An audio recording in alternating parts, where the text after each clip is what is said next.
of them in my lifetime, but the first one that I remember actually happened to my mother. I grew up in a very rural community, a town of 6,000. We were the largest town in the county, so that tells you something. And there were no private schools. So everyone went to the same schools and everyone knew everyone. I probably knew all 6,000 people in town. And there was a family, and I'll just make up a name. We'll call them the Frank family. So the Frank family had 3 children in my class, and they were cousins, and they were very, very poor. It's really sad to encounter abject poverty and see it, and people want to help, and they think that they're doing something good. So my mother was in junior auxiliary. It's the small town version of junior league. And for years, they took out deodorant and shampoo and soap and food to this family, but the children were never clean. Their clothes were always dirty. They were never bathed. And so finally, my mother, instead of just dropping everything off, my mother went out one day, and that's when she realized, this was her aha moment. They didn't have power. They did not have indoor plumbing. This was in the 70s. And so it was very, I'm going to cry thinking about it, but it affected her tremendously. And she came home to me and she told me, and she went back to the junior auxiliary and she said, we will be installing indoor plumbing. We will have power connected to their house, and we will pay for everything. We will pay their bills every single month. And that was because it really happened at Thanksgiving. She took a big turkey out and everything, and she realized they can't cook this food. There's no way for them to cook. And so that was her aha moment. And that was my aha moment. I was probably about 9 years old when that happened. And it has stuck with me ever since, that we sometimes think that we're doing something good when we're really not doing anything to help anybody. And we need to listen. And that's part of what the training is today, is to learn about other people's perspective, to be inclusive. And this is just the beginning in a series of trainings that we're going to do around this topic. So without further ado, is there anything else I need to say? Somebody from my committee, tell me if I've covered everything. Yes, no, maybe? So we're going to, yes, ma'am, Trista? I put, and I'm putting it again, I'm putting the DEI assessment tool link in the chat for those that may not have had the opportunity to look at it prior to this event. Okay. And welcome you all. We will value your feedback on this. And like I said, if you have other topics that you want to cover around this area, please let us know, because we will be doing joint trainings throughout the year and throughout the years to come. So welcome everyone. And Catherine, I'm going to turn it over to you. Welcome to Catherine Pittman. And Catherine, once again, and to the team, thank you for putting this together today. This is fabulous. We appreciate it. Yes, thank you, Jill. That's every time I hear you tell that story, it's so inspiring, and we see that a lot, you know, in nonprofits, especially after storms or big episodes. You know, everybody wants to do good in the community, and you know, we have to ask the people that we're trying to do good for to make sure that is exactly what they need. So there's so many aspects of this topic. So, but I don't want to waste anybody's time with my jibber jabber, because I can jibber jabber a lot, as everybody knows. But I am going to, as Jill said, everyone has the bios. We have chosen 3 really incredible people. I'm looking forward to developing relationships with 2 of the 3, because I already have a good relationship. I consider my good friend Lewis Billingsley. She and I, gosh, I don't know how long we've worked together, but we started working together back at Mobile United. And she has taught me so much about this topic, yet I have so much more to learn. And one thing I will say that I've read a lot this week is expand your curiosity. Be curious about other people. So I'm going to turn it over to Joelle. She has graciously, she is going to participate and facilitate, which she could do all that. So Joelle, here's to you, sweetheart. And I may have been a little overzealous with the muting. So if you're supposed to speak, you may be muted. And not realize it. So Well, thank you. Thank you so much. Thank you, Kath, for the invitation to be here with everyone this morning. And I too have the distinct honor of being on the panel with two of my colleagues who I consider champions in DEI.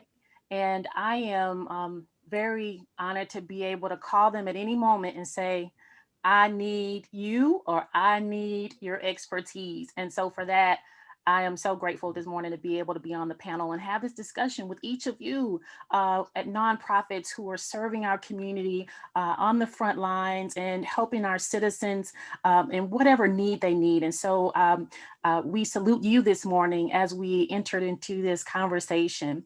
And thank you to the committee, the planning committee, for allowing us to have this discussion. It's so important to create safe spaces where we can really explore together, learn together. That journey that Catherine talks about does not end.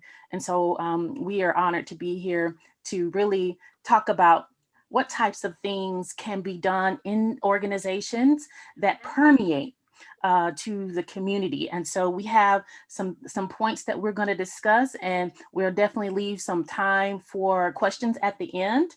And so I'd like to really start with what does a diverse community or workforce look like? And I'd like to start with Jamie and then get some comments from Paul. And then we'd love to interact with you on the chat so that we can really compile the questions as we go along, and then we'll get to them at the end. So Jamie, what does a diverse community or workforce look like? Oh, that's such a great question. And thank you, Joelle. Just wanted to point out I'm at Spring Hill College and I'm a professor. So I tend to live in the land of consciousness raising and theory and research and understanding human behavior and what we default to. And that it's not necessarily intention sometimes to be unaware or unconscious. And so I really do love, Catherine, you mentioning being curious. I will say Paul Frazier and Joelle are so much better at practical implications and applications of the information that I'll share. So I think you have a great team here, and I'm happy to be here. With the diverse workforce, it's quite interesting. A lot of the time we get interested in diversity, equity, and inclusion, or DEI, because we're diverse in some way, and we're noticing that there's something missing in the organization. And so we could list all of the different identities that are important to include. And I like to talk more about inclusion than anything else. So I think it's important to give people a space and to be able to share potential needs. A lot of the time we'll discuss things like, do we want equality? But is equality still leaving someone in a position in which they still don't have access, right? So when we have policies or we have programs that are for all, are we missing out on the opportunity to support someone in their success? And so I will continue to point to things like the importance of policy, the importance of people coming together. And so in order to make a diverse workforce, that means, I think, a lot of the time that we're gracious and we're compassionate, we listen, and we provide spaces for people to say, that doesn't work for me, or I think we can do this better, and not engage in gaslighting or engage in conversations that stifle someone's their own self-censorship around their identities. And that happens a lot. I always tell people I'm just a quarter of the person that I used to be when I was an advocate, because I need a seat at the table. And so we start to learn a lot of the time that we don't want that, this wonderful aflame and unafraid, new way of being. I think it's important for people to feel comfortable being unafraid, but at the same time, realistically, we have to keep our jobs, we have to keep a seat at the table. So I think it's the power brokers that really are in charge of making sure we have a diverse, equitable, and inclusive environment. And we have those power brokers on this meeting today, and that's why this is so important. And thank you, Jamie, for really pointing out space and the importance of creating that space, importance of really thinking about policy and inclusion as we're sort of moving through this conversation. So Paul, tell us more about this diverse community and what it should look like in the workforce or in the community in general. Good morning, Joelle, and good morning, Jamie, and the rest of everyone on the call. I think Jamie touched on some very important parts that is inclusive in nature, but that the policies are intentional. And so if it's a diverse workforce and you value and you have that in your mission statement and that's part of your vision, you show that you value by the actions. And so those things become a lived experience, not just words. And I think when you communicate that, that's where you stand, that you stand on and you are going to continue to look through a lens of inclusivity. Sorry, I'm tongue tied this morning. That you're transparent about what that looks like. But before you can do that, you have to acknowledge that there are some discrepancies and some gaps and maybe some misguided steps where you weren't included in everyone. Thank you, Paul. And, you know, as we're really thinking about what this should look like or what a workforce should look like, it should look like our community. And sometimes I would say it's a challenge for organizations to, you know, really hold the mirror up and say, hey, you know, we want to reflect who we're serving. We want to reflect who we are engaged with and interconnected with. And so how can we as organizations be very intentional, as Paul said, and say, you know, we want to reflect who we're serving. And so I think that sometimes there's some shifts that have to happen when we ask ourselves that question, or when we at a very, I think, action or goal that we want to reach.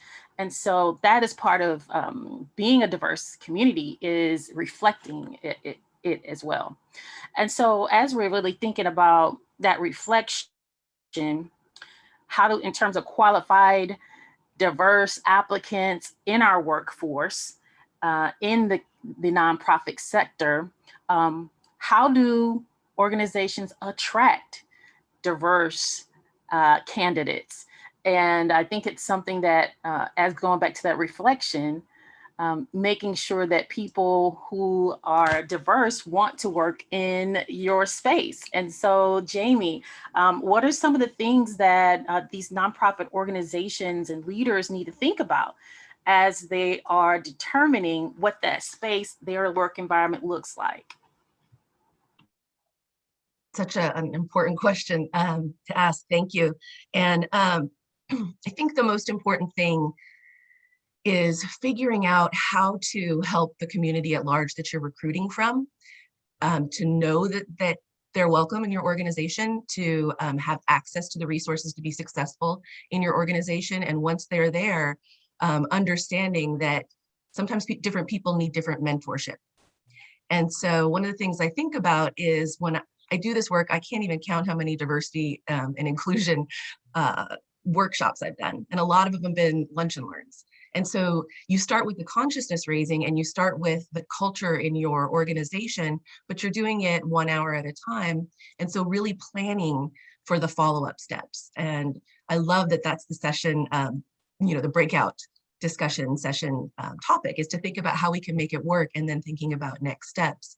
Because I've even encountered hiring issues where I don't have a pool of diverse people. And so you hire the best candidate. And we recently just stopped our job search and said, we need to take a step back. Did we recruit in the right places? What do people see when they look on our website? Do they feel welcome? How can we address our job ad to be able to say the things that we value and that we like to see? And, you know, I think there's so many more steps that we just aren't aware of, that working together and collaborating and coming up with these steps can be really useful for all of us. And just that thought around the lunch and learn, those consistent 1 hour meetings that are in many ways just create community. Those are the types of things, Jamie, as you mentioned, that create a culture that will attract diverse applicants. And I'll just say, in our college, at the College of Education and Professional Studies, part of what we do is that very thing, like Jamie talked about, is those monthly meetings. And we make them about DEI, but in a very in a way that allows for people to engage. So we just call it what's trending, and we talk about current events. And that upcoming meeting is going to be really important for us because there are some current events in our community that are really important for us to discuss. But guess what? It's not our first meeting. You don't want to be in the middle of a crisis and starting out. And in many situations, if you make that ongoing effort as your organization to create that culture, to be able to have those difficult conversations when crises happen, you won't be starting at zero. So Paul, let's talk a little bit about this. How do we become that culture in that work environment that does attract diverse applicants? Well, I think first of all, we have to define diversity, because oftentimes we only try to quantify that with race, but there's so much more to that, and then you have to have some cultural competence about not only your work environment, but also those individuals that you serve or your constituents. And once you've done sort of this audit, then I think you can begin to flesh out what is needed. And do we have individuals, because we have the same race or the same identity does not mean we come from the same culture, and that's misleading sometimes. And then we often and I'm trying to quantify this statement and not to get too deep in the weeds on some of the things that we're already dealing with on our campus, but I think our struggle has been, and I am going to say a little bit about that. Our struggle has been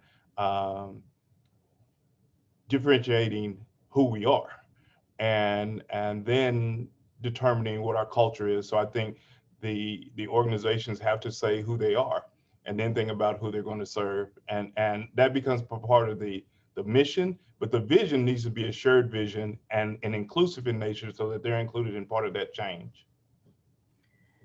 So what are some of those ways, Paul, and talking about being inclusive in such a, depending on how small or large your organization is, how do we actualize that? So we get into the identity piece, right, and make sure that everyone's a part of that identity. What do we need to do to get there?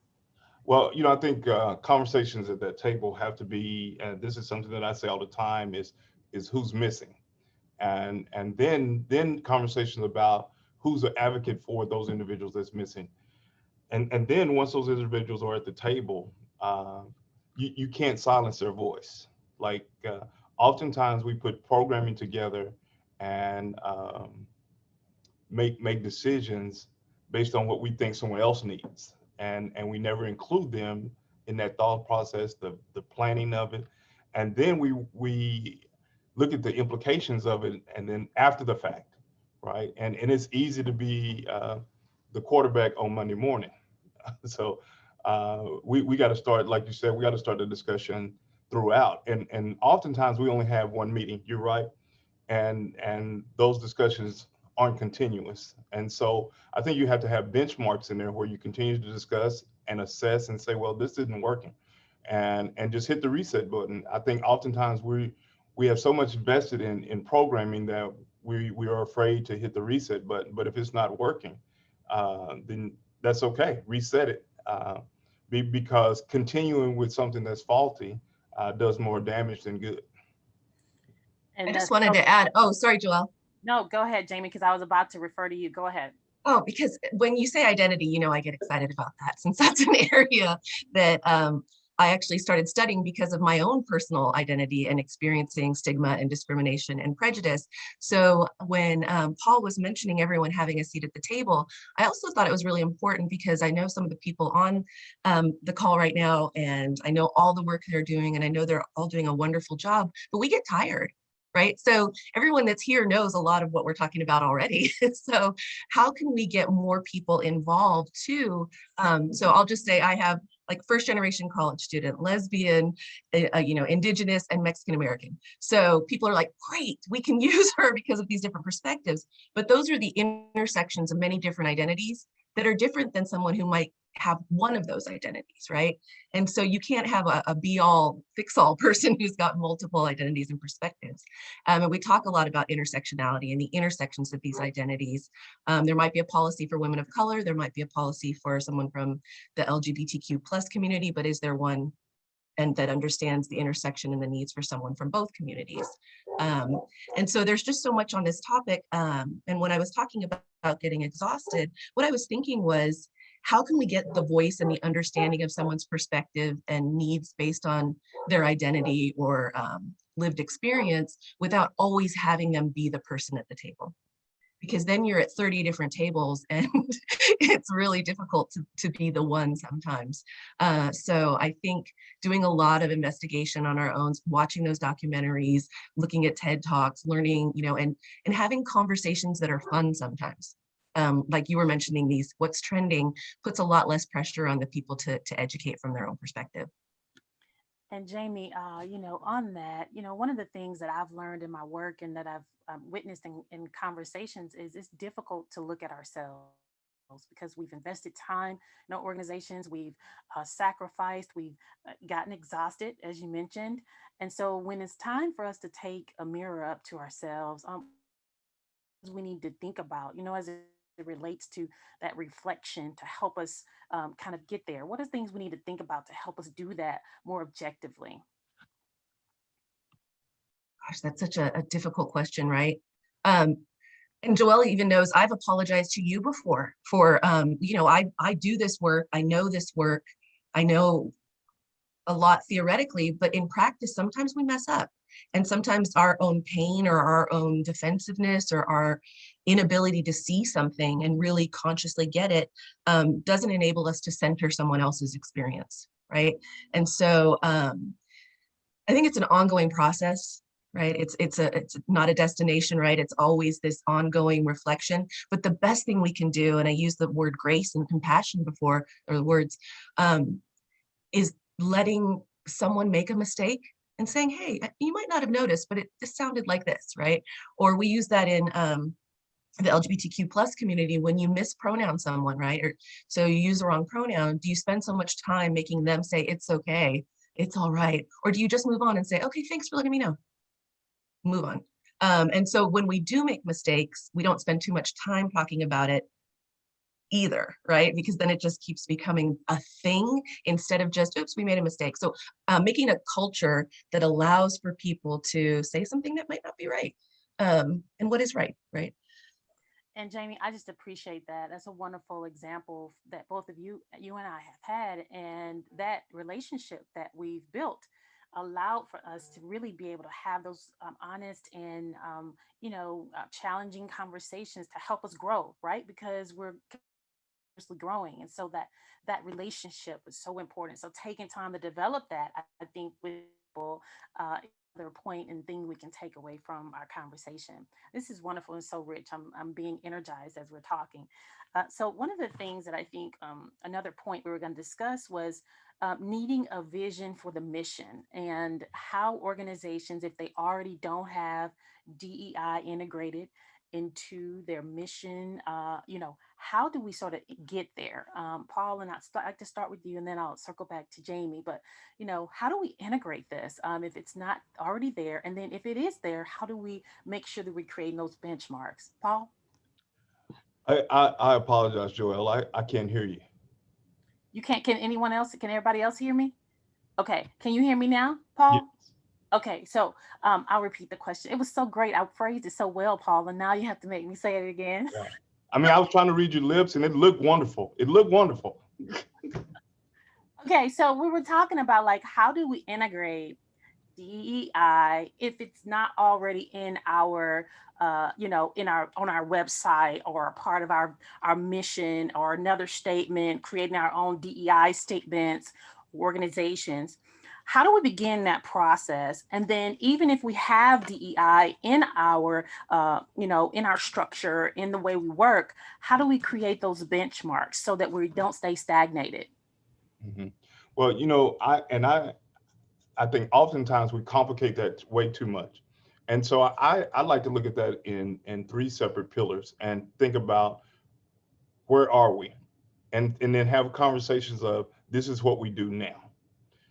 That next pillar would be, this is what we need to do. And that final piece is assessing that along the way. Where were the mistakes? Where were the gaps?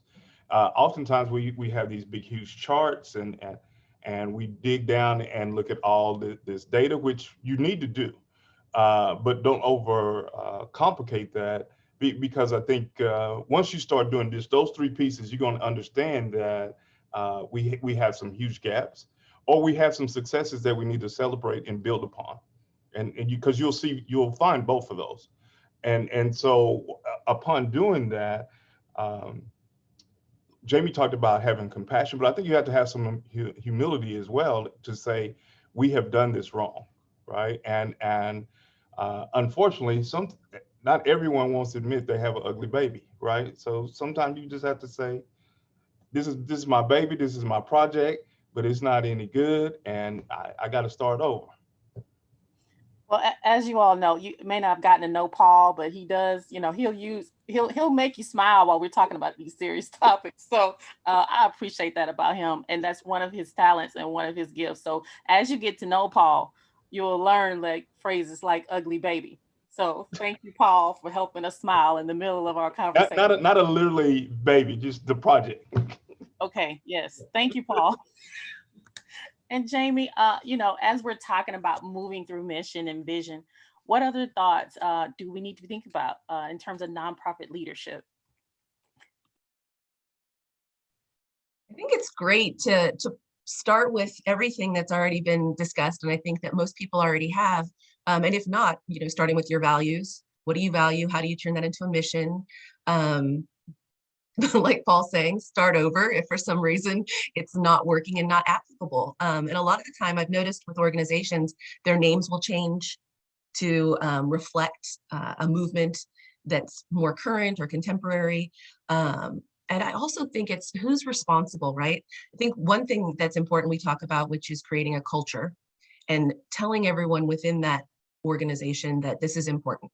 And we all need to value this, to live it, to learn more, to do whatever we need to do in our own different positions. But we also need a team that's going to keep people accountable, and a team where people can have, like a bias incident report team, right? So somewhere for people to go to, this ombudsman, right, where they can make a report, where things can be investigated, where people can have mediation or whatever might needs to happen. And so thinking about who that person would be, who's the right person for that. And it's not always a person of color or a person with who's LGBTQ or with, I hate using the word disability because there's so many things around the words we use, but I'm just saying that. But with that, who do we call on to be part of these incident reporting teams or part of the people responsible? It can be anyone. Sometimes I think the people with the best administrative skills are the ones that need to run these different, checkpoints or stop places for people. And, as we're talking about mission and vision, I heard some keywords, both Paul and Jamie talked about, the language we use. And we don't always know the right language. And so I think we have to really, like Paul said, we have to use some humility and really just ask for what we want to know. Or sometimes there are things we don't know. But I think that language is so important, and we have to seek each other to learn language and to model it for the community. And so that's one of the things that, as we're thinking about our drafting these, mission statements, these vision statements, and the way that the values, we have to also learn the language. The other thing that I heard, this area around being anonymous and allowing for people in your organization and even outside your organization to help us see their reflection of us. We have to provide those spaces and those channels of communication, because one thing we're learning is that, and I learned from Paul, is that fear is real. And in these topics and in these different conversations, it can be very difficult. As Jamie mentioned early, risk is real as well. And so when you do this work or when you advocate, there is a risk. And we are in a climate that requires us to be knowledgeable of that. Doesn't mean we don't act, but to be knowledgeable.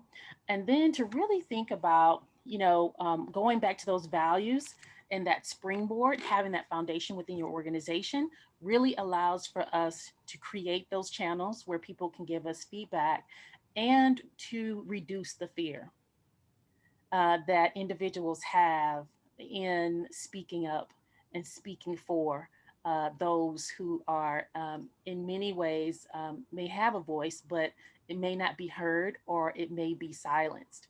And so we have to continue to think and know that there is fear among us, and that real fear can really hinder us from really seeing the truth or seeing what we're really trying to accomplish there. Any thoughts as we sort of think about, that visible vision or mission that these organizations are, drafting, revising, revisiting? Either Paul or Jamie, anything else before we move on to the next topic? Well, I think part of that vision and mission is I've been a part of so many people that had a great vision statement, but they really can't see. They can't see that being a reality. And so I think you have to have some relationship parity where that trust is built.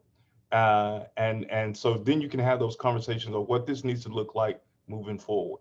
And because when those conversations are difficult, then you have that relationship parity where we can talk about those things, but then we immediately come back to what's the focus? What is our vision, and who is it impacting? And sometimes we in the educational space, we make decisions based on adult convenience and hurt kids in the process. And examining those who are possibly hurt. Yes, I hear that, Paul, and I thank you for that comment. And as we're really thinking about, that, like as we make decisions, there are assessment tools and metrics out there to help us really make sure that the decisions that we're making are not having an adverse effect on a group of people, and being able to really think about impact not only in progress but also being able to think about impact in negative ways that may impact groups that we have, that we're not sort of actively inclusively thinking about as we're making those decisions. So decision making is such a important benchmark to be inclusive. Excellent. Okay, so as we're really thinking about benefits of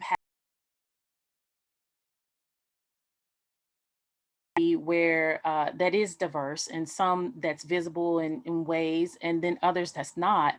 What are the benefits of this? We talk about these conversations, but what's the benefit? And many times for me, what's the return on investment when you invest your time in DEI? What are some of the things that we need to think about as it relates to benefits? And Jamie, maybe we'll start with you and then move on to Paul. Thank you. There's so many benefits. You can just Google online and see what's the benefits of it. And there's financial benefits. There's a lack of groupthink. You start to be more innovative and creative. And if I'll just add one thing, I think it's important to note that when you have a diverse workforce, sometimes you can mitigate something that might have been an issue.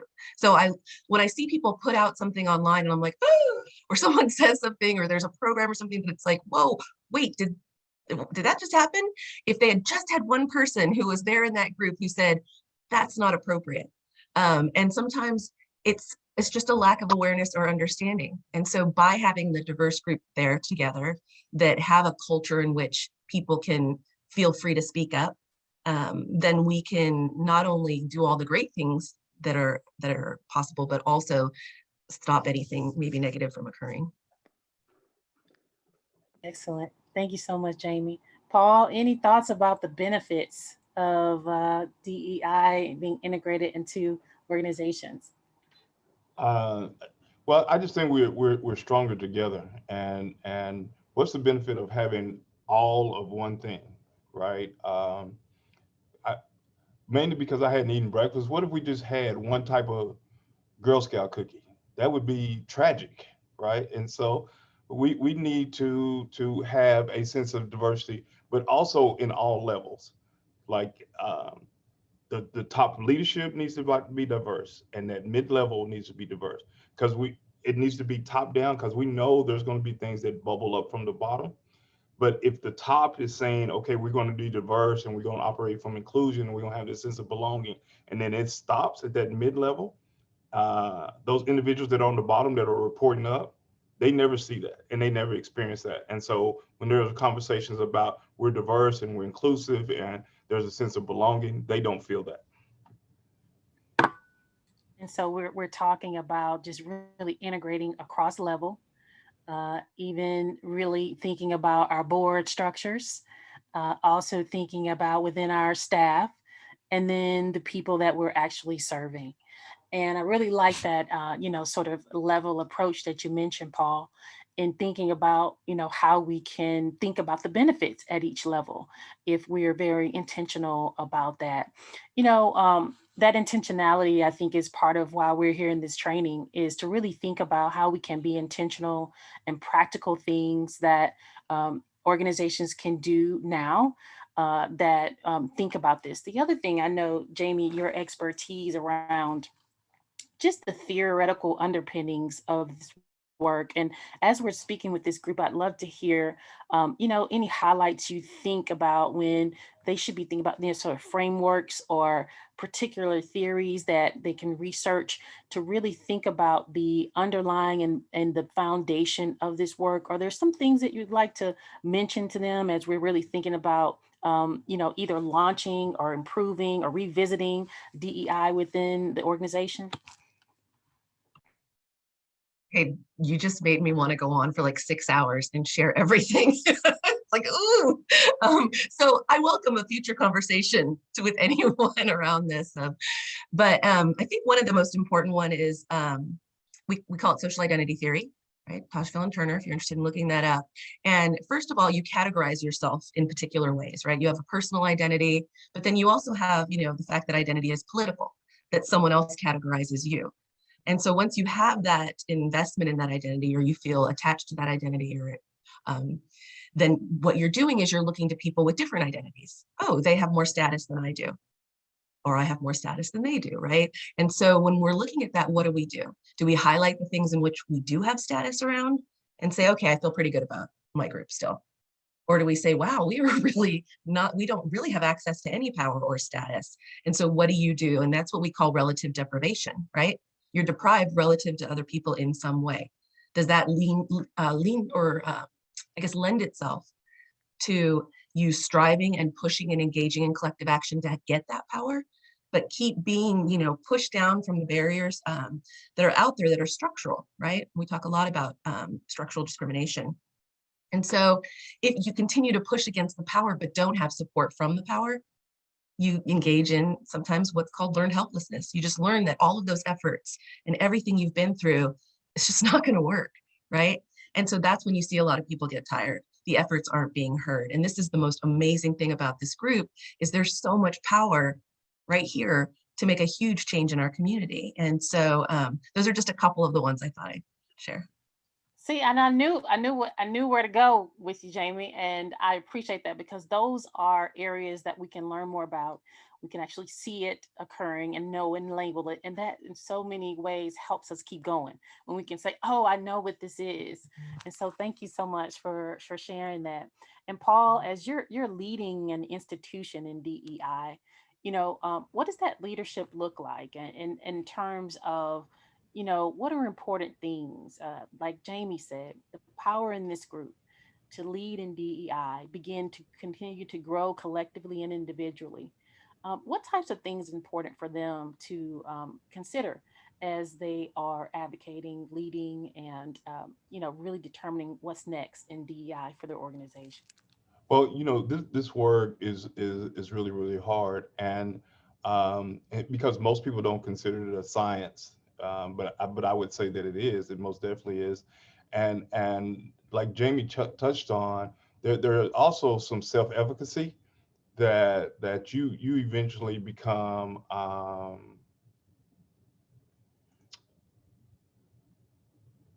Your belief in your capability is that self-efficacy, right? Right, absolutely. And so you never want anyone in the organization to feel invisible, and that there's only one power wielder. And so I'm just a firm believer that all of this happens collaboratively, and there's a shared governance, but there's also a shared accountability, and we hold each other to that. I think oftentimes things happen, and then we pass that buck and say, well, that wasn't on me, that was someone else. But you have to be willing to say it was on you, and we need you to be accountable for those actions. Yes, and thank you so much. You know, these are important things for us to think about. I think I see Jamie, someone, they want your contact information. I saw you put your hand up and say if you need, and then here we go. So put your contact information in there. Also, I think they want the bios, panelists. So if we have to let them know where they are. So I'm seeing that in the chat. And so now is a real good time for us to, the bios are in the invitations. Okay, fantastic.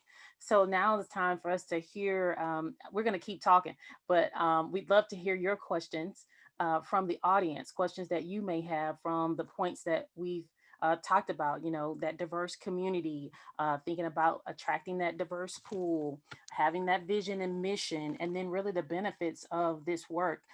We'd love to hear from you, the audience, any questions that you have, but I can tell you, the three of us can just keep going. So let us know what you want to talk about, what types of things are important to you.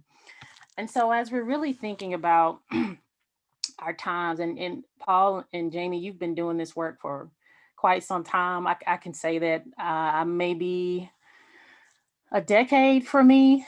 I wasn't always in this work, and I don't know if this is encouraging word for someone out there, but I wasn't always, out front talking about diversity, equity, inclusion. I believe that it was an opportunity to work on Mobile and Black and White that helped me be able to understand more about race relations, understanding disparity more, and then also really understanding how to bring people together around how we can make improvements together, right? That collaborative nature that Paul talked about. And so I was always one that just really put my head down, just kept doing my work.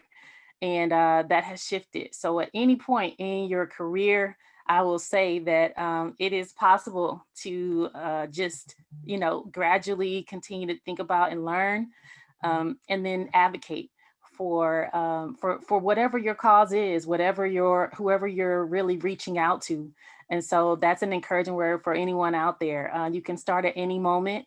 I believe that I had lived experiences, but I didn't have what Jamie so graciously allows and puts into my life, the labels for it. And so I began to continue to learn about those particular things. So that journey that Jill talked about at the very beginning, we have different experiences and they're all valued. And so as we're thinking about how to think about our journeys individually, Jamie, can you talk a little bit about what are ways for us to get through that? What to advocate for others?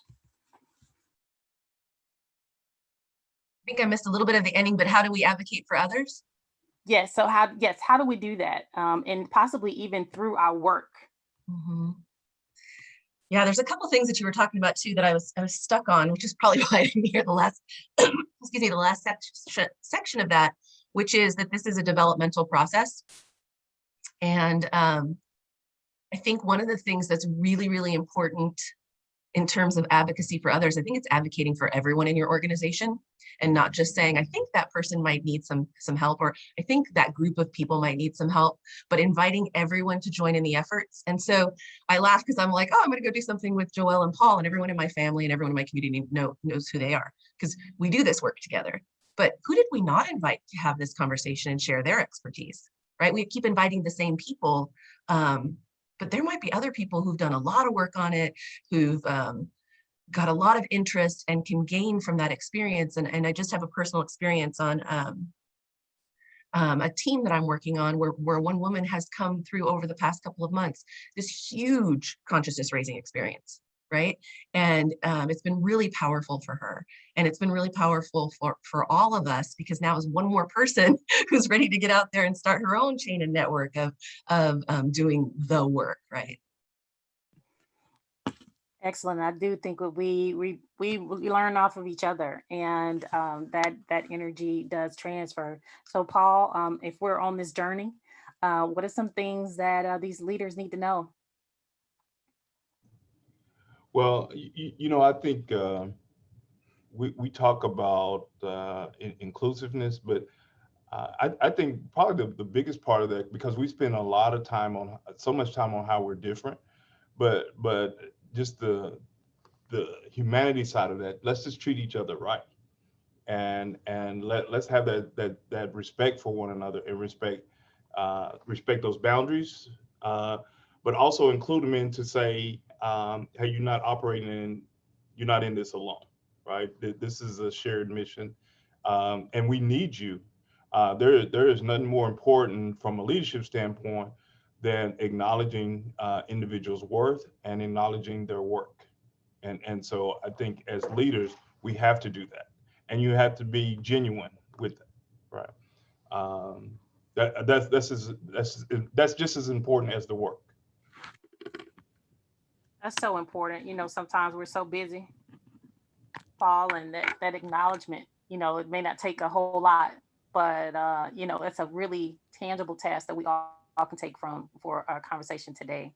Let's talk a little bit about, let's kind of go let's dig a little deep and talk a little bit about, how do we're in a place now where people are calling it cancel culture, where when people have in some way made a mistake, offended someone, been offensive, racist, homophobic sayings or actions, things like that. And this, what there's called cancel culture. Let's talk a little bit about, if we may, now this is off script, everybody. So just so you know, let's talk a little bit about holding people accountable, but and then this cancel culture, and how can we as DEI really move through this, where there's an area for growth, that space we talked about, and there's accountability. And I'll just say, whichever one of you guys want to go first, and then I'll chime in a little bit. I'm going to go first because I always get in the emotional side, and then Paul will bring us back to what matters for us in this space. But I will tell you, I actually, I did a talk one time and I had a whole section on, it's okay to let people go. This is way prior to the cancel culture. It is okay to unfriend, to remove someone from your life, to do all of that. But I was afraid to say that, because then you hear people say, you can't do that. You should educate. Do I have to always educate? Do I always have to have those people in my circle? And so a friend and I were talking, and she just kept getting in all of these social media arguments with people and difficulties at work and all of these different things. Well, she could control the social media arguments. And I just told her, I'm like, you just invited that person and that conversation into your home. You're home right now. And you let that happen, and that's going to, affect your daily life. And so we're in a new time and a new space where I can understand the need for some people to just silence others for a few moments, right? And then we talk about that with coping research. You take a moment, you escape a void, you do whatever you need to do to then come back strong and have a plan on how you're going to handle that particular thing. There are some people who should be canceled, and I think that then what needs to happen is an advocate of that person can say, do you notice why this is happening? Are you okay with this, right? Is this not a space in which you feel like you fit? What's driving this behavior? Are you feeling like you're not being heard? So I think when someone acts out, there's so much more to it. The defensiveness tends to be so personal, and people are in so much pain. And so it takes sometimes a one-on-one rather than a big space for people to get what they need. Excellent. Paul? Yeah, we,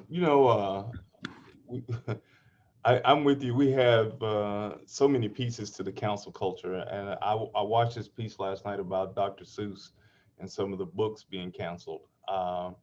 And some of it I just don't see, right? I don't see that. That was a children's book, and I love Dr. Seuss, right? And so I don't see those things, but there was opportunities for me to educate myself on what others saw. And so oftentimes, because we're just so caught up in how we feel about it, we don't want to educate ourselves on it. And so educating myself on it will help me understand someone's point of view. I don't have to agree, but I'll understand and respect that they have a different point of view.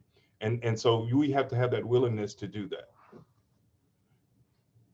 Can I just add too on my, like, sometimes some things just need not happen. That's social change, right? So that's social justice, that's social change. And I went back and looked at the Dr. Seuss thing too, because I have a friend that also works with the Native American, Indian, indigenous mascots.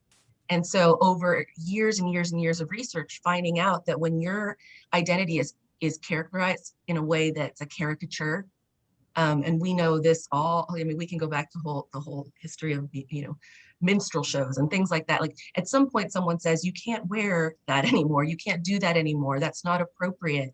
But it takes an understanding of maybe it doesn't hurt you or it's not affecting your bias, but it could be affecting what we've discovered a lot of the time is how kids perceive themselves, how others feel about them, and how that reflects in their own experience and where they feel like they belong and what spaces they can enter in.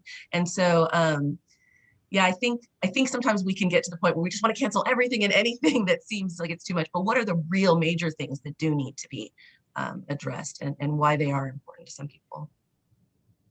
Well, I want to say thank you to Paul and Jamie going off the cuff on that, because I think it is something that's relevant right now. And thank you for your thoughts and really being sharing and being transparent about your own ways that you are growing and seeing these opportunities. So thank you again for that. And so as I make this statement, maybe think about your closing statement as we begin to wrap up the conversation. I really, in the work that we have the honor to do, like Paul said, it's difficult, but in many ways, a part of bringing people together and part of what we see as needed in our community. As we do this work, we want to be able to make space for growth. And as we really do that, I think there's some things that I'm learning that I'll share. One is in those spaces, we have to have standards and we have to have those expectations that we've been talking about around culture and your work environment that allow for us to, want to reach something that's attainable, but standards that are expected in our culture. We have to have those, and we have to establish those in informal and formal ways. And then also, as we're growing, creating and emphasizing that space we talked about. So when people do make a mistake, like what does that growth look like? What is it that we need to do, as Paul mentioned earlier, to be more culturally competent? Or the language that Jamie talked about, like what are the things that we need to do if there are individuals who are willing to grow, who desire to grow after possibly they've, made a mistake? What are the spaces that we're creating for that growth? And then how then does that look for us in terms of modeling that the work we do can change? And so I do think as DEI, as we're growing, as Jamie mentioned, there are needs for changes as well. And there is need for growth. And as we're moving through the work, we want to make sure that we're able to do both, right? And that one does not have to just we don't have to have one option. There are options out there for us to expand and to help others grow as we're learning. So I'll just sort of say that as my comment around holding others accountable. There has to be a standard to hold others accountable for. And there are also some things that are just unacceptable. And we have to be able to create that culture around those values, those missions and visions that we've created collaboratively to be able to help us determine what's most appropriate.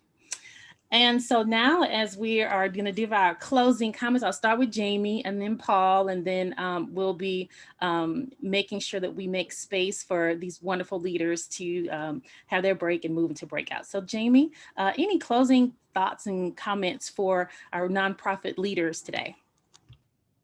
Yes, I am. And I'm inspired by everything that you have both said, and by the whole setup around the questions that everyone put together for today's conversation. And what I think is important right now as you're moving towards working, to know, like just I said, I've been doing this for 15 years and I'm still learning and I'm still trying to do the best I can. And so if we don't feel like we're capable, right, that self-efficacy that Paul was talking about, we don't feel like we're capable of doing this because it seems so big, right? Like, holy moly, there's a lot of work to be done. There is a theory that I will share with you, and that's called self-discrepancy theory, that can also be applied to the discrepancy in your organization. What's the actual? Where are you at right now? And where do you aspire to be, right? So that would be your ideal. And then where do you think you ought to be? Because that's based on what people are telling you, the new social norms or things you morally feel like you ought to do. If there's a discrepancy between the actual and the ideal, or the actual and the ought, research has shown that people feel dissatisfied. They feel anxiety. They feel all kinds of really negative things. So we're already set up to feel really bad. So how do we make ourselves feel good? Baby steps. Make the ideal a little smaller, right? So next week, I want to have this done. 3 weeks from now, I want this done. You know, a year from now, we'd like to see this. And then eventually we'll get to that place, but we'll have had that mastery experience, like, oh, I did it. And a little celebration along the way in order to counterbalance some of that, that anxiety around doing the big thing. Wonderful advice. And I'm making a note, Jamie. One thing at a time, and really thinking about those baby steps. Thank you so much for, just always giving us more to learn and more to research as we're growing. So thank you so much, Jamie. And Paul, we'd love to hear your highlights and closing comments. Well, I think, my highlight is this work is my passion, because I try to make sure that I'm a servant leader, and that I want to help those that have the least. And so being an advocate for them. And so I oftentimes listen to music. That's how I start my day, end my day. So one of my favorite songs, Joel, is Zoom by the Commodores. Just listen to that song when we get off the call. But he talks about this world, almost a utopia, where we're everything is perfect, right? We know that's not perfect, but can we continue to work that we enrich the lives of others, particularly those that have the least? And so that song always makes me think about how I was raised, where I was raised, individuals I've come in contact with. How can I do the work for those that have the least and be an advocate for those that have the least? And thank you, Paul. Yes, I will listen to Zoom by the Commodores. Don't worry, I'm gonna send it to you when we get off this call. I'm gonna send it to you. Okay, all right. Look, Jamie's given us theory. Paul has given us a song. So look, we have the tools we need. And like I said, if you get to know Paul, he's gonna be very creative in the way he helps us grow. So this conversation has been just at a very timely place for me. I can really say that, the last week's been difficult, but one thing I know is that I can call on my colleagues. One thing I'll just recommend to you is to establish your network, people who are doing this work with you, because they'll stand by you, because they know they know that you're intentionally doing just what Paul said, trying to advocate for those who need that voice. And so I'll say, number one, get your network as you're doing this work. The other thing I'll say is know your why. Paul talked to us about his why. Jamie talked to us about her why. I have a why. I have things that my why is evolving, but I really think that you want to know why you want to do this work. I think Jill talked to us about her experience with her mom. And so we have to really think about the why. And then I'll say the third thing that's most important is, or not necessarily most important, but maybe just be this kind of top of mind with me right now, is don't get weary in well doing. The work that you have will impact people. The work that you do will impact people that you will never know. The work that you do now will impact a family that you may never meet.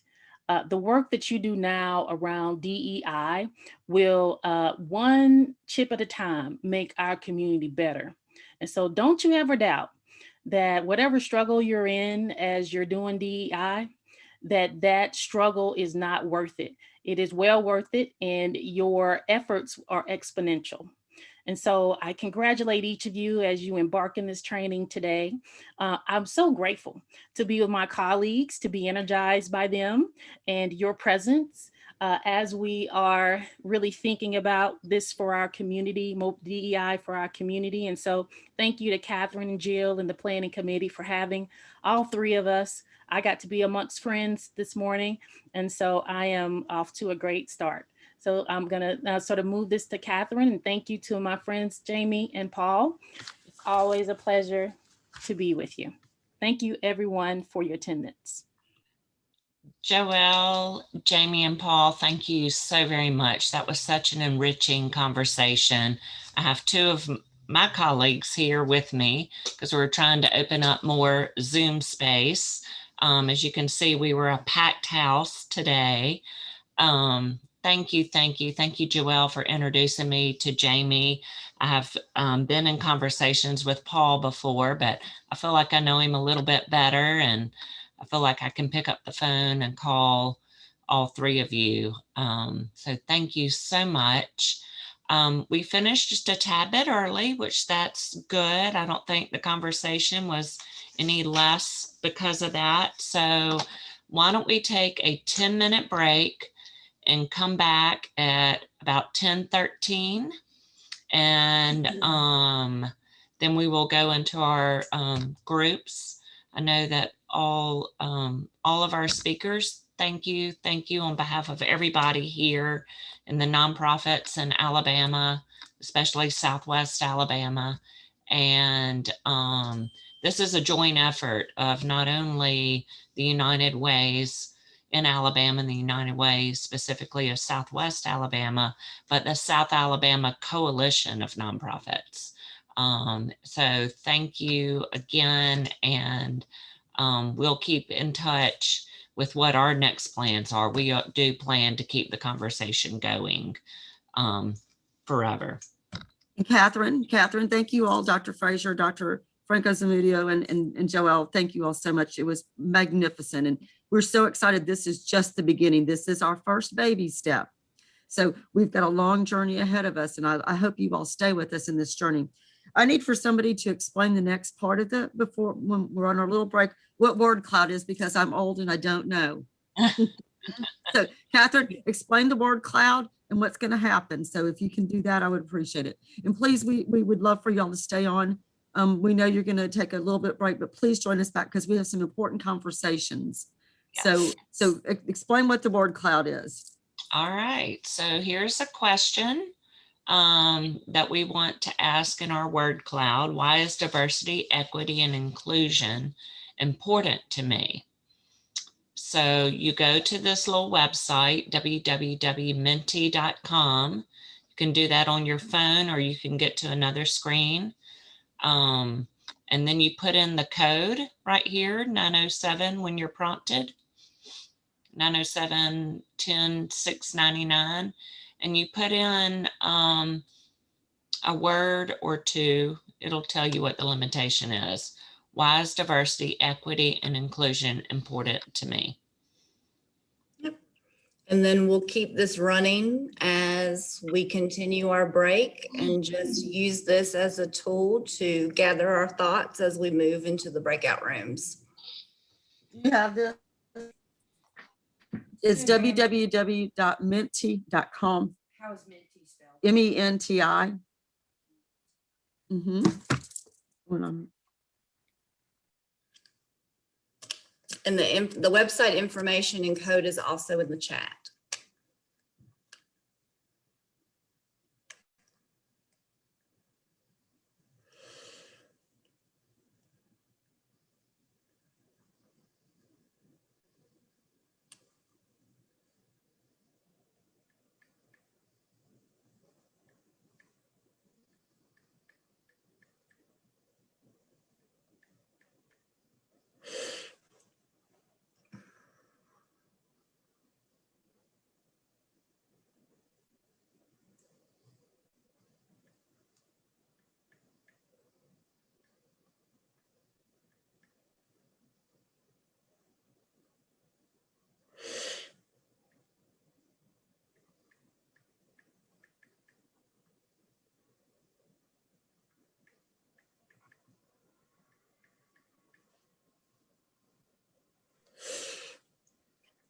Okay, that's pretty cool.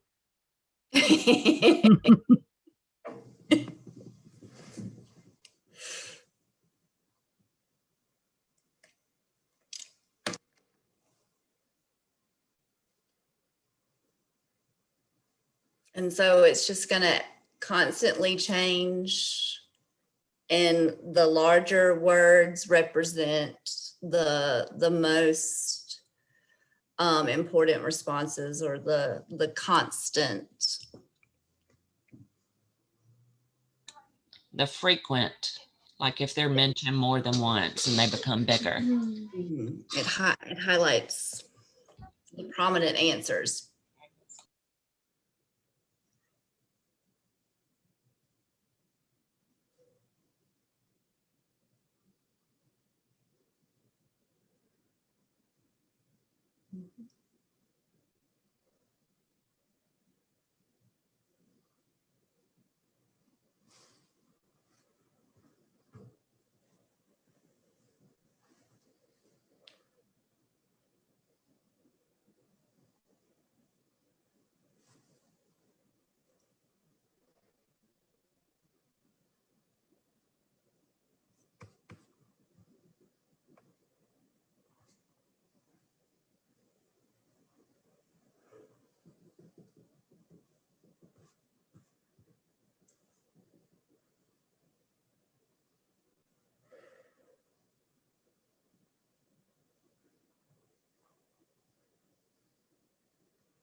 I would like to take this opportunity to remind everyone, if you have not signed in, please do so.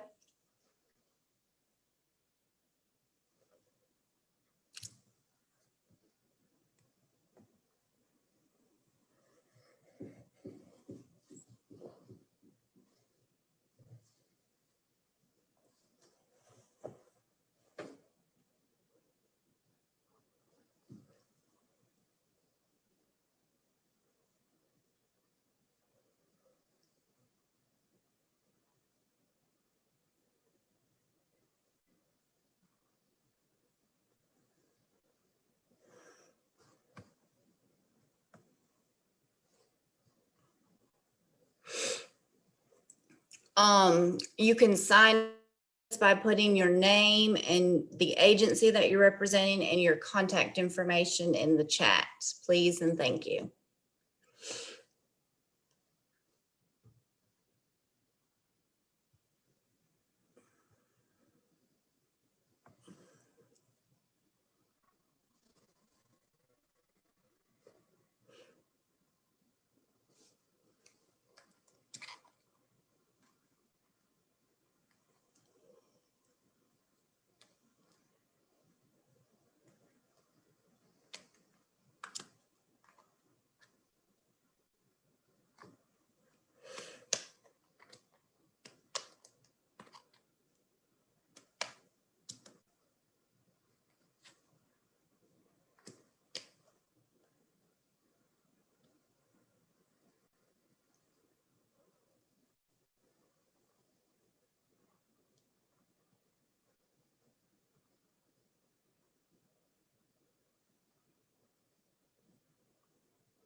Catherine.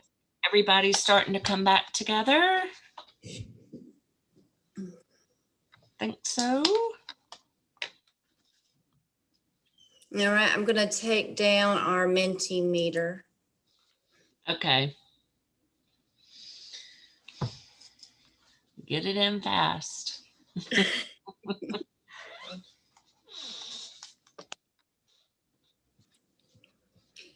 All right.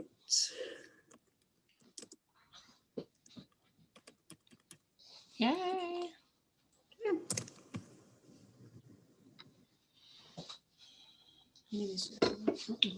All right. Do you want me to move us on into our groups? Well, I won't be moving them. Trista will. But again, thank you all for participating this morning. I really got a lot of information. My office mates here that are listening with me, they were making fun of me for taking so many notes. Not really, they were complimenting me. And but there's so much to learn, and that's what we learn too. There's no right or wrong. I think the lesson that I always get out of this is give yourself permission to mess up and maybe say the wrong thing. That's okay, because we can't all know everything. And that goes for everyone, you know, and just ask for explanation, ask for, you know, ask the whys and move on. So now we are going into our breakout groups. I think we're going to have, I can't remember how many minutes, Trista. It's 30 minutes. 30 minutes. Yep, we're going to move into our 30-minute breakout room. The DEI committee will serve as the facilitator. A representative from the DEI will serve as the facilitator. When I open the breakout rooms, you'll be prompted to join the breakout room. So hit accept or yes, or move to a breakout room. I'm sorry, I don't know specifically what the terminology is. I'm normally on this side. But I'm here to provide assistance if need be. So if you get stuck, I will happily. Sorry. That went way too fast. I know, it was like, woo. Sorry, Kelly. Kathleen. Do you feel like you're in Harry Potter and you suddenly got sucked through the chimney system? It was like, Yes. whoa, where did we just go? Yeah, exactly. 29 minutes has seconds. passed. No, I saw the clock clicking down, so I put the period at the 1 second mark. Good deal, Catherine. Let me tell you what, that went way too fast. We could have probably talked for an hour and still not covered, and we didn't really get through everything. So that was exciting. This whole day's been exciting. Okay. Wonderful. Well, I would like to say thank you, room 3. You were great. Sorry I didn't get to close. It was great, thanks. It's only because we had the best facilitator. As well. Yay, room 5. All right. Well, now let's I don't know go. what room number we were. Room 4 rocks. We're the best. I beg your pardon. I was like, Amy, I think you were room 2. We'll figure it out in the debrief. All right, Tony. I put up the Mentimeter for you just to see the responses from the group. We had 57 of our participants respond today. So again, it's up with the code if you want to add something else to it, or you did not have the opportunity to do so previously. All right. So who was in room 1? Catherine, was that your room? Yes, hello. We had great conversations. Everybody's a little quiet, but I think everybody's thinking a lot, which is so cool, which I love. But Carrie has agreed to report out to us. So if Carrie Quint will speak up. Okay. Thank So you. we started the conversation talking about the word cloud and any comments that we had about that, with fairness, respect, and equal opportunity being like the larger words. People were saying that they enjoyed the different perspectives and that that was essential for quality of life. And then we had comments saying that it was hard to sum it up in just a couple of words, like how they felt about the topic. And then others saying that they were excited to see what is like normal changing, and they're encouraged by progress. And then we talked about the assessment tool and everyone's thoughts on that. We said that was a good base level for organizations to try to attain. And someone said that it helped them kind of look at the different levels of their organization, like the board, volunteers, to see what level of diversity they were at. Someone said that they would like to see the included in the tool, like diversity along the lines of like someone's world view or their religious views. And that would start with like the agency policy, like your bylaws or employee handbook, creating an environment where everyone feels like they can be themselves. And all of this would help create a workplace where more diverse candidates feel like welcome to apply. And that the end product is improved when you have more diversity within your organization. And that it's not a tool to like shame people, but it's supposed to help you be more open with yourself and be more open with your organization and see areas where improvement would be needed. And then someone also said that they would like to see future trainings held on the subject of diversity. And then we talked about how does your organization promote racial or cultural interaction between different groups. That was an area where people were kind of quiet. Someone's saying that was a good idea, but you know, it is hard when you just get into the grind every day to like make time for this type of stuff. But we know at the end of the day, we were saying it is something that is very important, and you have to take breaks from your job in order to fulfill your mission. So, and then the last thing we talked about was if there was any specific suggestions to improve the climate in our organization. And we had a conversation around how it is very important not to just create a policy and sit it on a shelf, but rather create things within your organization that would create, like, I guess kind of like a lifestyle change is what we were talking about, you know, things that people will actually do. So that was our conversation. Okay. Great job. Thanks. Is there anything else from group one that you would like to share?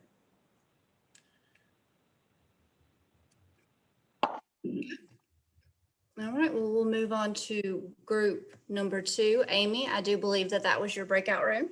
I'm gonna own it. That's us. I would just like to thank everybody. It was so great. We took a little warming up, but once we all got going, it was really neat to have Goodwill and us and Feeding the Gulf Coast, you know, and then an education entity like Bayside Academy, and then Mark from the Pipe Fitters Union. I mean, so it was really cool. And Kelly from USA was just talking at the end with her perspective on working with government contractors. And so it was just reflective of how unique we all are, but we're all on this journey, and how at different, you know, phases everyone is on the journey, and how we have so much to offer each other. There was some really great feedback. Kelly on our team took some comments and notes down, so I'm gonna let her share. And then anyone from our team, if we missed something, feel free at the end to chime in. But I want to just thank everybody for just us not all knowing each other and being willing to immediately come in and share, you know, personal things. Go ahead, Kelly. Yeah, Amy was, of course, apologizing because when I start listening, it's hard. I forget to take notes sometimes, but I mean, you know what else volunteered? So my notes were anything that surprised about the word cloud. You know, it was one of our groups, I think it was Bayside, just said, you know, they were glad to see it was future focused was one of the words that popped up on there. But everybody, you know, wasn't surprised about the wording that was listed. But with the assessment tool, no one had really taken it themselves other than Amy had done it, you know, for her But just some still, if there wasn't any, so nothing aha or anything, but we were suggestive of, because the inventory maybe took more of a funder's focus, maybe reaching out to your peers and what realm you work in to see if anyone else has another inventory that might be a little more geared to what that you have experienced, in your organizations that you're working for. And then just around promoting the racial and cultural through interaction, just, one group is starting with their board leadership, just want to make sure they're reflective of their community, that their projects that are reflective of what's going on around them. And then they ask, for input. And of course, then the pipe fitters was saying, he works for the apprentice group. And so that the labor of law, the Department of Labor dictates some of their guidelines. So they're required to have a formula of, you see what your community is made up and what that percentage is, because you're saying there was a lot less females in labor and construction. And so that their job is to make sure that they are looking in the community and making sure they're reflective of what is in the community. So there is a formula that they use to go by. That was very good, because I think that all of us could take our data of who we serve and what we serve, that we could figure that out for ourselves. We thought that was good. And then one of them was saying that, just if we listen to our kids, they're the ones who actually can tell us, maybe there's some things that we should do internally of rules, or not necessarily rules, but of programs or of action steps that we should take if we just listen to others, those that we're trying to affect. They probably give us a lot more insight than just us thinking from our perspective. And then just some suggestions for improvement. Ones were like, we're glad, that we were given permission to take baby steps because we cannot do it all at one time. And then others talked about, how there's setting up working groups. If you're part of a larger organization, across the country or in a, southeast eastern region or something like that, having groups that you can feed off each other of information, sharing, and how you would do things that way. And then, of course, then we had at the end, Kelly from USA was just talking about, if you do take a look at government contract and how in affirmative action, how they pull from their applicant pools and things like that, you could learn a lot about that, because they are required, of course, by law to do that. So if you look and see how they recruit or how they advertise and things like that, you could get a better perspective, so that you are making sure that you are including others that reflect, your community as well. So hopefully I got it all. Good high level. Thanks. Well, I think Kelly's point from our group from USA, it was that we don't all have to reinvent. We all should not be trying to create our own wheels. There's a lot of sharing that can happen, and learnings from other industries who may be further ahead than the nonprofit sector or whatever sector you're in. And so I think that was kind of a general point, just be willing to share and learn from other sectors and see how you can best apply it to yourself on some of those best practices around this work. Thanks, guys. I think that's it. Anybody else from our group? Do we miss anything you want to share? All right. Thanks, everybody. All right. We'll move on to, I believe, Barbara, was that your group or was that Jill's group? Right. We're group 3, the best group. And like I'm sure everyone feels about that group, we had some great perspectives. And we did not have enough time to get through everything. But Douglas is going to report out for us. But before Douglas talks, I would like to ask, the assessment tool, we talked about that, and it was from one perspective, the foundation perspective. If there are pieces for the board, for the staff, for clients that, as Amy said, let's don't recreate the wheel. If we have those for those different audiences, could they be shared? Actually, United Way has some tools that we'll be happy to share from United Way Worldwide. Catherine, I think they're sitting on your desk. So those are going to be more agency focused, and there's going to be things for the board, volunteers, staff. So it's daunting. It's a very daunting, but we will provide that stuff. We'll figure out how to try to do this, I guess, a Dropbox or something so that y'all can go into it. We already have one created, but we'll put those documents in there, and they're quite lengthy, so just be prepared. But Okay, we do have some. good, because I think they will be beneficial for us. Okay, without further ado, our articulate Douglas. Thank you, Barbara. Our group started talking about the word cloud, and our conversation really centered on fairness and power. And I think we kind of ended up merging the two ideas, where part of fairness is fair access to power and that dispersion of power, to where you can almost read it in the same way.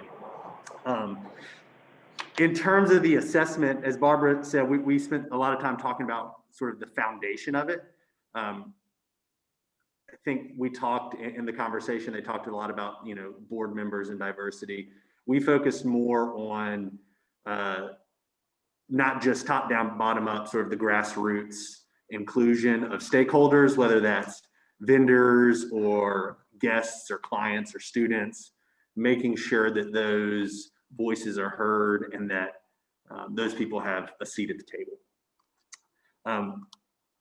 We had a number of people that had experience with education, and there was some very good conversation, some good advice about how to include viewpoint diversity for students who are maybe in an environment where they're not getting a lot of diverse ideas. And some of the great advice was the value of service.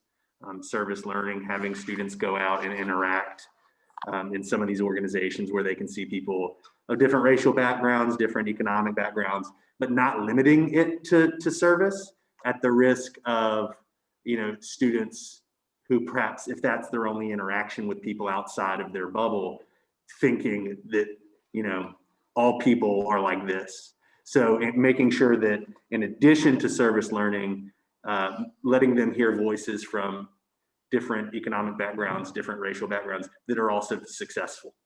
So they're getting a well-rounded understanding of these different groups, and that's shaping their ideas. Did I miss anything? Anybody else from the group have anything to add? I think Douglas did a great job summing it up. And we didn't have aha. We never got around to any aha moments, and I don't think other groups have either at this point. So we'll work on our ahas the next time around. Okay. Thank you, Douglas. Thank you, group. All right, we'll move on to group number 4. Jill, that's your crew. Woo! Awesome group. They had a little quiet side to pull them out. Emily Stewart's going to do the reporting for this group. Go, Em. Hey everyone. I'm not sure that we had really any aha moments either, but we did begin by talking about the word cloud, and everyone pretty much agreed that fairness and peace are really some of the I don't know, maybe the ultimate goal. Jill shared a lot, and Heather said that everyone has value, and until we can include all people, fairness can't be accomplished. So really just inclusion, and she didn't want to put inclusion in the word cloud because that is what we're being trained on today. But I feel like that was a big theme when discussing the word cloud, that until all of the elements in the word cloud are accomplished, we cannot accomplish fairness and truly embody that. We moved on. Jill talked about the assessment tool, and everyone agreed that it was a really good starting point, even though it was very daunting to look at. But I think everyone agreed that it was very inclusive, and all of those things on the assessment tool really needed to be taken into account when we really begin to look at our organizations. One good point that I did want to share was from Emily Bryant, who's from United Way of West Alabama. We were talking about, Jill asked the question, let's see, sorry, I'm trying to look through my notes, about the initiative of how we can improve our organizations. And Emily Bryant shared that United Way of West Alabama is taking the initiative to make sure that their board is all inclusive, not only with race and gender, but also with socioeconomic backgrounds, their location, their education levels, that sort of thing. And she also says, which I really love, that they ask their partner agencies to be mindful of these things as well when they're choosing their own board members and staff and volunteers, and to make sure that those people who are working within their organizations are representative of the people that they actually serve. And I thought that was an amazing point and something that we really all need to take into account when choosing our committees and our boards and our volunteers, because we don't know what's best for other people. So really just a point back to listening and learning, at least for me. And then Jill also asked, or I guess these were the questions that were all asked, how's your organization promote racial and cultural interactions? Everybody really honed in on the fact that they now have DEI committees, and are really trying to incorporate that into everyday working life. Heather New actually shared a really awesome, it's another training opportunity. It's called Be the Bridge, and it's out of Atlanta. She said that they're doing classes that are 6-week programs for $25 about whiteness and how some white people have a hard time having humility and seeking to understand instead of seeking to be right. And I thought that would be a really great tool to share for this training as well. I'm going to put the website in the chat. But it's all about, and I'll let her talk a little more about it if she would like to at the end. But I'll move on real quick. What suggestions do you provide to improve your agency's climate for DEI? Ed Aiken said that a diverse group, and I love this idea as well, and I think Jill wants to incorporate it within our organization. He says a diverse group from Housing First plans their staff meetings. So in relations to what they want to discuss. He said that sometimes they have some interesting meetings, but that it provides an employee-driven conversation rather than a management-driven conversation, which he thinks is an important concept. So I think that's kind of, I just touched on a couple of topics that we honed in on, but does anybody from my group want to add anything? If not, thank you all for participating. Thanks, Emily. Good job. Okay. And then the last group is group number 5, and Tony Ann was the facilitator for that group. And I was the facilitator who got late to my group. So the good thing about that was I asked them to share what the words were on the word cloud since I missed that. So that opened up the conversation. Of course, they shared the justice, fairness, and growth as the main ones, but I'm going to let Rhoda kind of report out on our group. Thank you. We had a good conversation in our group, and first of all, there were organizations that felt like that they actually probably have some pretty good practices that they have in place that they use in their organizations, but just need to put it in writing and do a better job of making it official.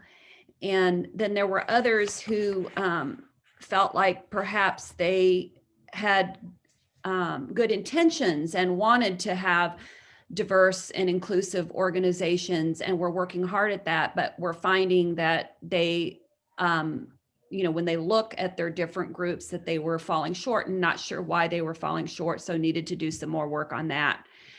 And then we had a conversation about how we all have room to grow, and there was some of us who maybe have organizations that are really good at having racial diversity, but really haven't thought about gender diversity or disability diversity, all of the other different types, the LGBTQ identity diversity.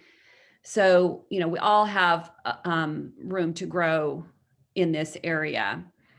And then we actually had somebody share that in their organization, they had tried to bring their staff together and have some conversations after the George Floyd incident last year, and that it didn't go so well, that people were afraid to share, and they were trying to do the right thing and start a conversation. And so we had a nice conversation about that and realized that you know, these are sensitive and politically volatile topics, and our moderator suggested it would be good to have a facilitator to facilitate those conversations. And so then it took us into a conversation about it would be really great for there to be a resource that we all could use for like maybe the United Way would want to head that up, to have a place where we could go to be directed to, are there trainers, you know, for diversity and inclusion that we could engage? Are there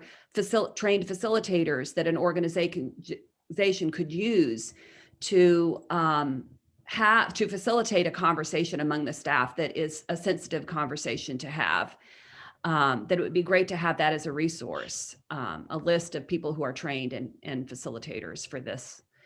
And we recognize that this is a journey, and it's going to take time. And, you know, even though we as a nation have, or the discriminated groups in our country have dealt with discrimination for many, many years, as a nation, we haven't really talked about it. That, you know, we haven't had these conversations out in the open. And so it's something that we need to begin, and we need help knowing how to begin doing that in our organizations. And if anybody else has anything that they remember from our group that I have forgotten, feel free to speak up. I was just going to add, we talked about possibly a future lunch and learn might be around HR, you know, ways to, when you're recruiting talent and new employees, you know, not just using the traditional Indeed or whatever like that, that might either be free or cheap to us, but we need to engage in other areas where we can find a more diverse pool when you're trying to hire the best person for the position. So it might be nice to have a lunch and learn maybe about not only how to locate, but how to the retention, how to keep all employees, but certainly make sure that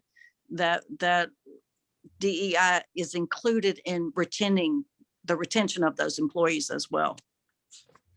And I'll just say, I see a note here in the chat, Mobile United has a diversity and inclusion task force, which is awesome to know about. And we were discussing how that, for instance, Prism United, the organization I'm with, actually does safe zone training, but that is specific to LGBTQ plus sensitivity training. So it would be nice to have a clearinghouse or a resource of different, you know, which organizations provide training for the different, you know, racial discrimination or economic diversity or religious diversity, or, you know, are there people trained that we could have a list of to choose from if we wanted to bring this kind of a thing into our organization.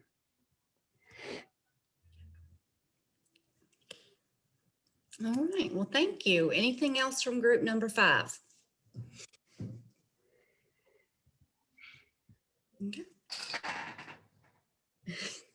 So now we'll turn it back over to Jill Chenoweth, and she will offer our closing remarks. We're going to get done early, guys. Woohoo!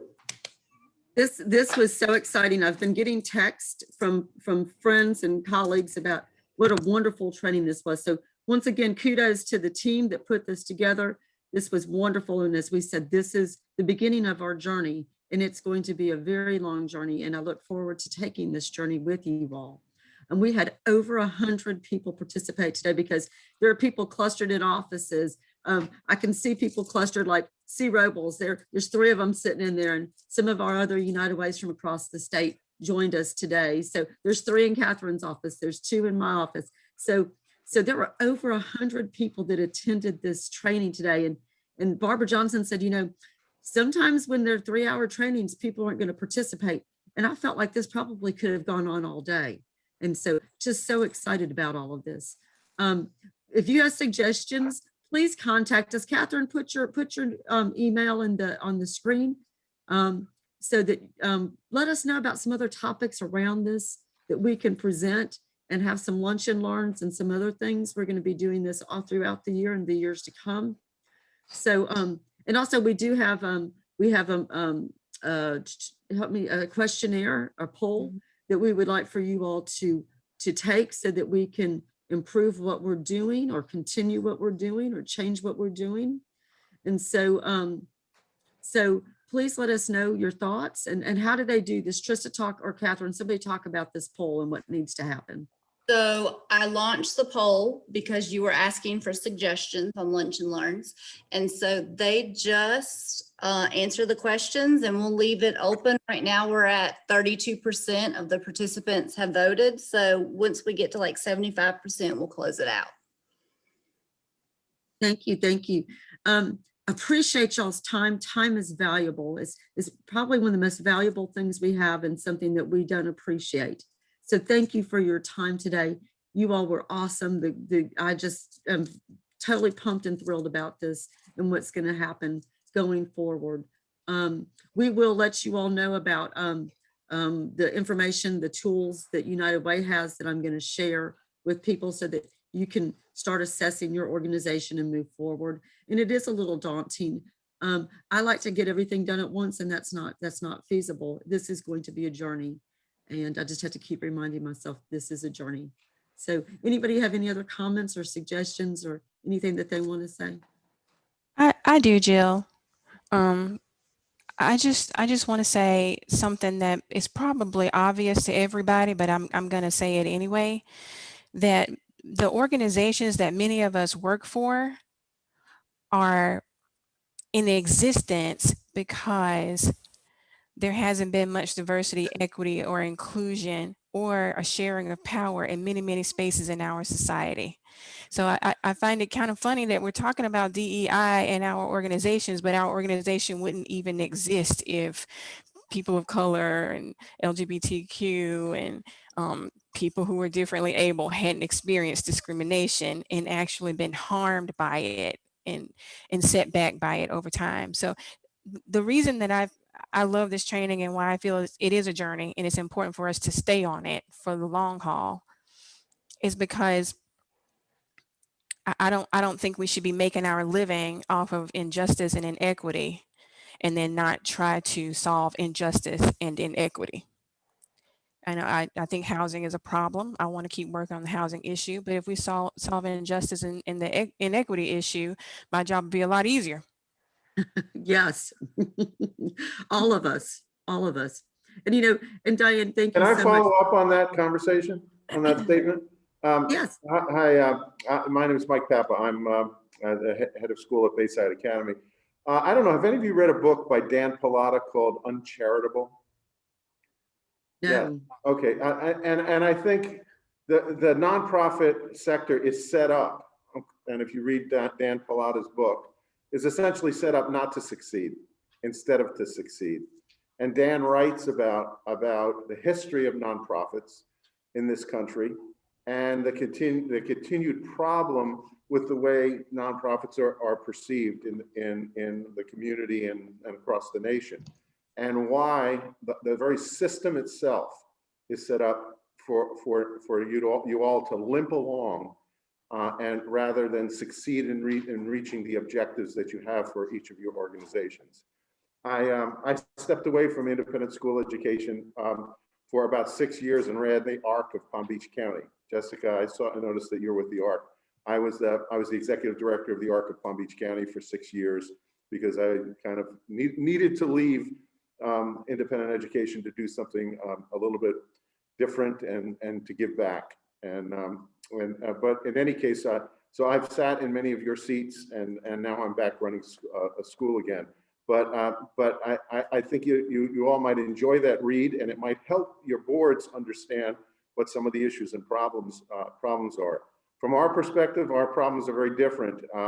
As an independent school, a school with children and families of privilege, it's hard to overcome that privilege to understand and begin the process of EI.